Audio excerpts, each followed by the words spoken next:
Guys, what's up? I hope you are doing fine. This is me, Mir Wahid, and today I'm going to teach you the second lecture, second part of environmental pollution. इसका MCQ session हम लेने वाले हैं आज second MCQ session. अब आप बोलोगे sir second MCQ कितने सेशंस आएंगे? दो तीन सेशंस आ जाएंगे क्योंकि एनवायरमेंटल पोल्यूशन में आपको पूरा क्लियर होना चाहिए, पूरा क्लियर हर एक टॉपिक विद MCQs, क्योंकि ये हर एग्जाम में पूछा जाता है, इसलिए इस पर मैं ज़्यादा फोकस करता हूँ। वो केस हो, वो JK SSB हो, कोई भी चीज़ हो, यहाँ पर आपके 2 से 3 क्वेश्चन 100% पूछा जाएगा। ये मेरी गारंटी है, लिख कर ले लो, आप अभी लिख कर ले लो, ठीक है? फिर मुझे बताना। इससे क्वेश्चन पूछते इसलिए क्वेश्चन आते हैं इसके। मैं हाई लेवल क्वेश्चन कराऊंगा, हाई लेवल क्वेश्चन इसलिए बताऊंगा क्योंकि उसमें कॉन्सेप्ट होते हैं, कॉन्सेप्ट को समझिए और भी आपको चीज़ें क्लियर हो जाएंगी। I am presenting this lecture series to WS Academy, one of the best platform for free education, having having more than 10,000 subscribers. Right, तो ज़्यादा से ज़्यादा शेयर करो, सब्सक्राइब करो यूट्यूब चैनल को, अपने फ्रेंड्स को भी इनवाइट करो कि बोलो कि वहीद सर जो है WS Academy के थ्रू आप लेक्चर्स प्रोवाइड कर रहे हैं, यूट्यूब पे फ्री मिलता है। और जिसने अभी तक रजिस्ट्रेशन नहीं की है पटवारी या जूनियर असिस्टेंट का, आप रजिस्टर कर सकते हैं, आपको वहाँ पर कोर्स मिलेगा विद बेस्ट कंटेंट, लेक्चर्स मिलेंगे।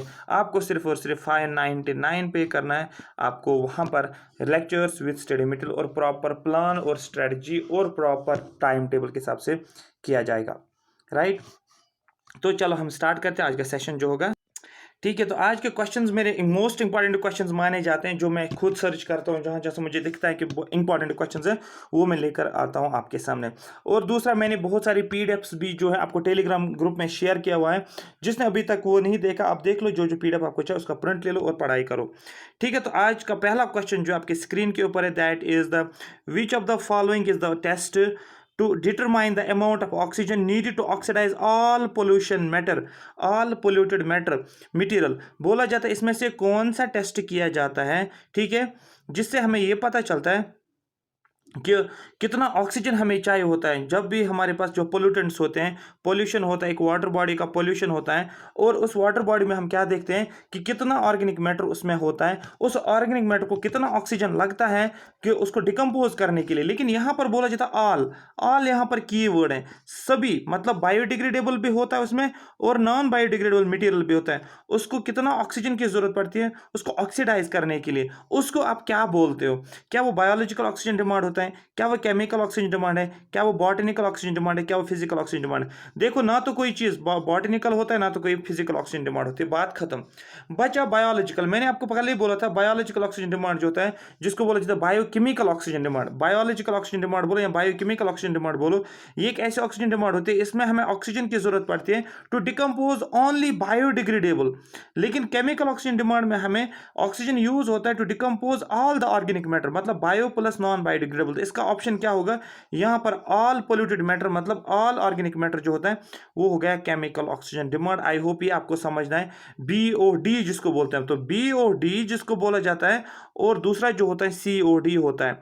BOD का मतलब एक ऐसा ऑर्गेनिक मैटर, जो देखो वाटर कुछ ऑर्गेनिक मैटर होता है, उस ऑर्गेनिक मैटर जो होता है, ठीक है, उसको डिकम्पोज करने के लिए बैक्टीरिया लगते हैं उसको डिकम्पोज करने के लिए। लेकिन वो बैक्टीरिया क्या करते हैं, वो उनको ऑक्सीजन चाहिए होता है, जो पानी के अंदर ऑक्सीजन है उस ऑक्सीजन का वो यूज करते हैं, उस ऑर्गेनिक मैटर को डिकम्पोज करते हैं। लेकिन वो वही ऑर्गेनिक मैटर होगा जो उसको बोला जाता है बायोडिग्रेडेबल ऑर्गेनिक मैटर। जब बायो की बात की जाएगी उसको बोला जाता है बायोलॉजिकल ऑक्सीजन डिमांड। लेकिन अगर वहां पर बायोडिग्रेडेबल भी होगा और नॉन बायोडिग्रेडेबल ऑर्गेनिक मैटर भी प्रेजेंट होगा, उस सब के लिए जो भी ऑक्सीजन यूज होगा उसको बोला जाता है chemical oxygen demand, COD।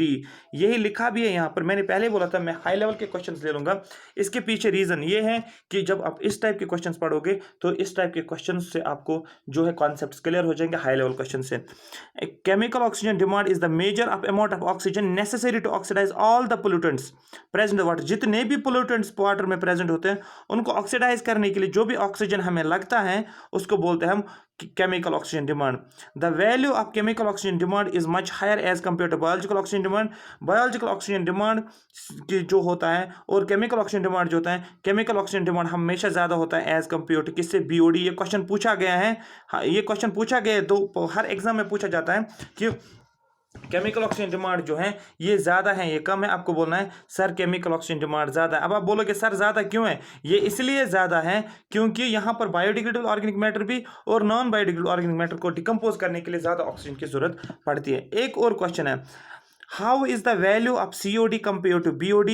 COD की मैं बात करूंगा और BOD की मैं बात करूंगा। COD की full form chemical oxygen demand, BOD की full form biological oxygen demand. देखो BOD मतलब बायोलॉजिकल ऑक्सीजन डिमांड या बायोकेमिकल ऑक्सीजन डिमांड, और COD का मतलब केमिकल ऑक्सीजन डिमांड। यहाँ पर बोला जाता है how is the value of COD compare to BOD, क्या COD का वैल्यू ज़्यादा होता है किससे, BOD से, या COD का वैल्यू कम होता है, या COD का वैल्यू ज़्यादा बराबर होता है, ये हमें देखना है। यहाँ पर COD का वैल्यू क्या होता है, मच हायर होता है, ठीक है, किससे, एज कंपेयर टू BOD से। मैंने अभी आपको बोला, यही लिखा है यहाँ पर, chemical oxygen demand is designated as COD। It is the measure of the amount of the oxygen needed to oxidise all the pollutants present in the water. The value of BOD biological oxygen demand, मतलब BOD की बात करें, ये less है किससे, COD से। ये exam में पूछा गया, ये सभी क्वेश्चन एग्जाम्स में पूछे गए, इसलिए मैं लेकर आया ये UPSC लेवल के क्वेश्चन। और मैंने आपको पढ़ाया JK SSB के लिए, आपको जो मैंने क्वेश्चन पढ़ाए, आपको टॉपिक्स पढ़ाए, आपको वो सभी क्वेश्चन आप सॉल्व कर सकते हो, ठीक है। What happens when the phosphorus, nitrates and detergents in water lead to an acceleration in the growth of algae।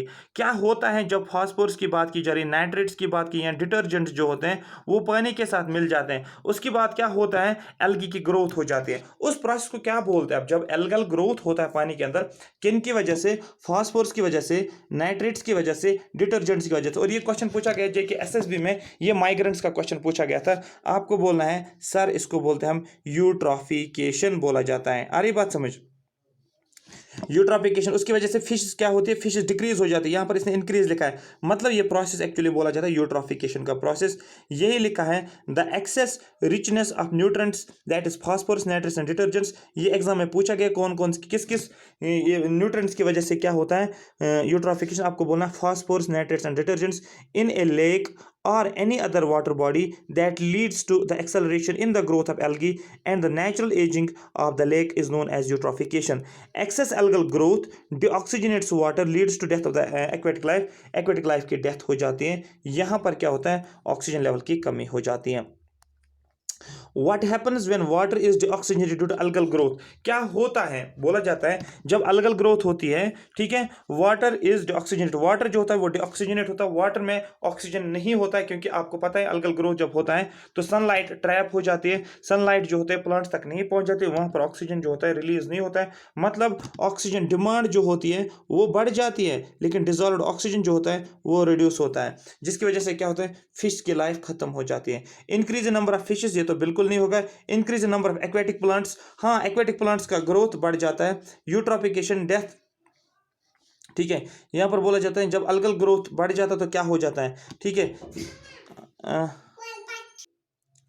सुनो, ठीक है। तो यहाँ फिर से मैं रिपीट कर रहा हूँ, क्या होता है वाटर का, व्हेन वाटर इज डिऑक्सीजनेटेड, जब पानी के अंदर, ये बोल रहा है पानी के अंदर ऑक्सीजन की कमी कम हो जाती है, ऑक्सीजन जो होता है वो कम होता है, मतलब डिजॉल्व्ड ऑक्सीजन जो होता है वो रिड्यूस होता है, मतलब जो वहाँ के फिशेज होते हैं उनके पास ऑक्सीजन नहीं होता है, मतलब ऑक्सीजन की डिमांड क्या होगी, ऑक्सीजन डिमांड जो होती है वो बढ़ जाती है, मतलब जब ऑक्सीजन डिमांड बढ़ जाती है, फिशेज के पास पानी नहीं है, फिश क्या करेंगे, फिश के पास ऑक्सीजन नहीं होता है सर्वाइव करने के लिए। मुझे बोलो फिश का क्या होता है, क्या फिश का नंबर बढ़ जाता है, क्या एक्वेटिक प्लांट्स का नंबर बढ़ जाता है, क्या ये यूट्रॉफिकेशन है, यूट्रॉफिकेशन नहीं है। ये बोला जाता है यूट्रॉफिकेशन की वजह से इंपैक्ट क्या पड़ता है, क्योंकि यूट्रॉफिकेशन ही जो है कि यूट्रॉफिकेशन की वजह से अलगल ब्लूम होता है। फिर बोला जाता है इस अलगल ब्लूम की वजह से क्या होता है, आपको बोलना है death of aquatic animals, aquatic animals की डेथ होती है। यही इसने लिखा है the excess richness of nutrients in water body leads to the acceleration in the growth of algae and the natural ageing of the lakes. This excess growth deoxygenates water leads to death of the aquatic plants। एक और question है यहाँ पर, question number 5 आपके screen के ऊपर है, what is the increased productivity of ponds and lakes due to excess nutrients called. बोला जाता है जब प्रोडक्टिविटी, पॉन्ड्स की प्रोडक्टिविटी बढ़ जाती है और लेक्स की प्रोडक्टिविटी जो होती है बढ़ जाती है। लेक की बात करें, इसकी प्रोडक्टिविटी बढ़ जाती है और पॉन्ड्स की प्रोडक्टिविटी बढ़ जाती है जब आप एक्सेसिव न्यूट्रिएंट्स लगा लेते हो, मतलब जनरली आप क्या बोलते हो इसको, यूट्रॉफिकेशन, क्योंकि न्यूट्रिएंट्स का लेक्स में बढ़ना जिसकी वजह से लेक्स की प्रोडक्टिविटी बढ़ जाती है। फॉर एग्जाम्पल हम बोलेंगे ये कि जो एक्वेटिक प्लांट जो होते हैं वो बढ़ जाते हैं और फिश लाइफ डेथ होती है। फिश लाइफ जब मर जाती है मतलब एक्चुअली वो पॉन्ड की प्रोडक्टिविटी बढ़ा देता है, ठीक है। तो यहाँ पर हम इसको बोल सकते हैं ये यूट्रोफिकेशन होता है, जहाँ पर भी न्यूट्रेंट्स की बात की जा रही है। तो यहाँ पर ये लिखा है the excess accumulation of nutrients such as phosphorus, nitrates and detergents in the lake और any other water body that leads to increase productivity of the ponds and lakes. बोला जाए इसको बोला यूट्रोफिक क्वेश्चन पूछा जाता है कि जब यूट्रोफिकेशन होता है पॉन्ड्स और लेक्स की प्रोडक्टिविटी कम होती है, बढ़ती है, आपको बोला प्रोडक्टिविटी बढ़ जाती है। प्रोडक्टिविटी का मतलब ये होता है कि वहाँ पर जो होता है मास जो होता है ड्राई मास जो होता है वो बढ़ जाता है वहाँ पर। उसके बाद एक और है, ठीक है, एक और टाइप का क्वेश्चन है आपके पास, what is the reason for the reduction in dissolved oxygen. जब पानी आपके पास कोई वाटर बॉडी है वहां पर मैंने बोला था वहां पर ऑक्सीजन होता है, जब ऑक्सीजन जो होता है उसकी कमी हो जाती है, जो डिजॉल्व्ड ऑक्सीजन जिसको DO आप बोलते हो डिजॉल्व्ड ऑक्सीजन, जब डिजॉल्व्ड ऑक्सीजन जो होता है रिड्यूस होता है, ये किसके कारण होता है, काज क्या है आपको खुद पता है, ये यूट्रोफिकेशन है। डिफरेंट टाइप ऑफ क्वेश्चन एक ही टॉपिक के ऊपर है क्योंकि आपको पता चलेगा किस टाइप के क्वेश्चन पूछे जाते हैं। आपने पढ़ा होता है लेकिन आपको ये समझ नहीं आ रहा कि क्वेश्चन किस तरीके से उसने घुमाया है, ठीक। उसके बाद एक नया क्वेश्चन आपके लिए, व्हेन डू द प्लैंक्टॉन्स, ठीक है, प्लैंक्टोनिक एल्गी यूटिलाइज ऑक्सीजन। देखो एक होता है प्लैंक्टॉन्स, ठीक है, प्लैंक्टॉन्स होते हैं ये, लेकिन एल्गी की बात कर रहे हैं, मतलब एल्गी की बात, वो कब ऑक्सीजन ज्यादा यूटिलाइज करते हैं। आपको बोले इतना आपको याद रखना है, सबसे ज्यादा ऑक्सीजन यूटिलाइजेशन जो होते हैं प्लैंक्टन जो होते हैं, एक तो फाइटोप्लैंक्टन्स और तो जूप्लैंक्टन्स। यहाँ पर एल्गी की बात कर रहे हैं मतलब फाइटोप्लैंक्टन्स की बात कर रहे हैं, सॉरी हाँ फाइटोप्लैंक्टन्स की बात कर रहे हैं। तो सबसे ज्यादा वो ऑक्सीजन को यूटिलाइज करते हैं, वो नाइट में करते हैं, ये आप डायरेक्टली यूज कर सकते हो इसको, ठीक है। यहाँ पर याद रखना है phytoplanktonic algae and the microscopic organisms and are the foundations of aquatic food chain in all lakes, ponds and rivers. However, excess growth can lead to the algal bloom. Algal bloom हो जाता है, they utilize the oxygen at night and reduce the dissolved oxygen content. ये oxygen जो होता है ज़्यादा use कब करते हैं आपको बोला नाइट के टाइम पे, और डिजॉल्व्ड ऑक्सीजन जो होता है वो कम होता जा रहा है।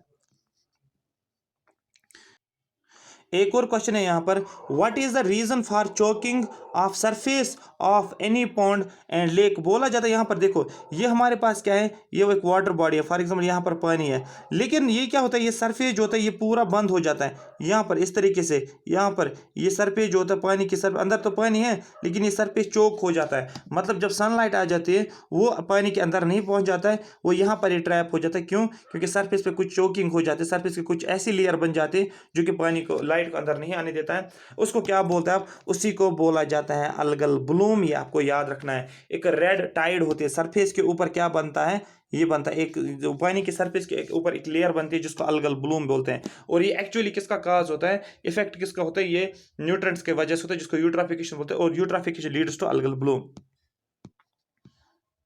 आपको पता है यहाँ पर the microscopic organisms called planktons are the foundations of aquatic, और इसको अलगल ब्लूम बोलते हैं, ये मैंने आपको अभी बोला है। उसके बाद 9th क्वेश्चन जो है नाइन्थ क्वेश्चन जो है दैट इज व्हाट फेनोमेनन, एक second, what phenomenon occurs due to accumulation of certain pollutants that increase in concentration along the food chain. मैंने बोला था उस प्रोसेस को क्या बोलते हैं, उस फेनोमेनन को क्या बोलते हैं, जब क्या होता है जो कुछ पोल्यूटेंट्स होते हैं, कुछ टॉक्सिक पोल्यूटेंट्स होते हैं, वो उसकी लेवल जो होती है वो बढ़ जाती है, उसकी कॉन्सेंट्रेशन बढ़ जाती है फूड चेन के अंदर। अगर आपको याद होगा मैंने बोला था अगर ये ग्रास है, ग्रास के ऊपर कौन होता है, गोट उसको खा लेता है, गोट को सपोज डॉग खा लेता है, डॉग को सपोज कौन खाता है, टाइगर खा लेता है। तो यहां पर क्या होता है, ग्रास ने कुछ खा लिया, कुछ टॉक्सिक सब्सटेंस उसके अंदर आ गए, ग्रास के ऊपर जो होता है गोट डिपेंड करता है, वो पोल्यूटेंट्स गोट के अंदर आ गए, वही पोल्यूटेंट्स डॉग के ऊपर चले गए, मतलब ये डिफरेंट ट्रॉपिक लेवल पे चला जाता है एक फूड चेन के थ्रू। उसको क्या बोलते हैं, क्या वो यूट्रोफिकेशन होता है, पोल्यूशन होता है, डिफॉरेस्टेशन, बायोमैग्निफिकेशन। आपको मैंने बोला था बायोमैग्निफिकेशन होता है वो, यही लिखा भी है। Biomagnification is also known as bio amplification. ये आपने नया वर्ड सुना होगा, अगर आपको अभी तक पता नहीं है याद रखो, बायोमैग्निफिकेशन का दूसरा नाम बायो एक्यूमुलेशन है, सॉरी बायो एम्प्लीफिकेशन है। Is the accumulation of certain pollutants या toxins in the tissues of organisms whose concentration increases along the food chain. These toxins accumulate in the body because they cannot digest by the organism. ये organism digest नहीं कर पाते, इसकी accumulation बढ़ती जा रही है। हमारा आज का लास्ट क्वेश्चन जो हम करने वाले हैं वो है which of the following is an example of pollutants whose concentration increase in each trophic level. उसको क्या बोलते हैं, वो कौन सा पोल्यूटेंट है, which of the following is an example of pollutants कौन सी एग्जांपल बताता है पोल्यूटेंट्स की जिसमें क्या होता है, अलग अलग ट्रॉपिक, ये ट्रॉपिक लेवल जैसे मैं बनाता हूँ, यहाँ पर मैंने ट्रॉपिक लेवल बनाया, मैंने बोला ये ट्रॉपिक लेवल फर्स्ट है, सेकंड है, थर्ड है, तो यहाँ पर मैंने बोला कि यहाँ पर पोल्यूटेंट्स है, और उसके बाद ऊपर जाता हूँ तो पोल्यूटेंट्स की कॉन्सेंट्रेशन बढ़ जाती है, ऊपर जाता हूँ पोल्यूटेंट्स की कॉन्सेंट्रेशन बढ़ जाती है। और वो कौन सा पोल्यूटेंट है, क्या वो पोटेशियम है, क्या वो ग्लूकोज है, क्या वो डीडीटी है, क्या वो नाइट्रोजन? का आंसर जो है दैट इज ना तो पोटेशियम है, ना तो वो ग्लूकोज है, ना तो वो नाइट्रोजन है, वो डीडीटी होता है, डाइफिनाइल ट्राइक्लोरो इथेन इसको बोला जाता है। याद रखो इस चीज को, डाइफिनाइल ट्राइक्लोरो इथेन। यहाँ पर ये लिखा है द प्रोसेस ऑफ, ये लिखा है, ये मैंने अभी आपको पढ़ा है। और एग्जाम्पल जो है बायोमैग्निफिकेशन के, डीडीटी याद रखना, ये क्वेश्चन पूछा गया है, याद रखना। मिथाइल मरकरी, ठीक है, टॉक्साफेन याद रखना। ये एग्जांपल्स होते हैं ऐसे पोल्यूटेंट्स के जो डिफरेंट ट्रॉपिक लेवल्स के अंदर चले जाते हैं और एक्यूमुलेट हो जाते हैं। आई होप यहाँ तक आपको ये पूरा सेशन समझ आ गया। कल और 10 क्वेश्चन या 20 क्वेश्चन लेकर आएंगे तो आपका ये सेशन कंप्लीट हो जाएगा, आपका एनवायरमेंटल पोल्यूशन में पूरा फोकस आ गया होगा। Thank you so much for watching. अगर आपको ये सेशन अच्छा लगा तो कमेंट सेक्शन में कमेंट्स जरूर करें। Thank you so much.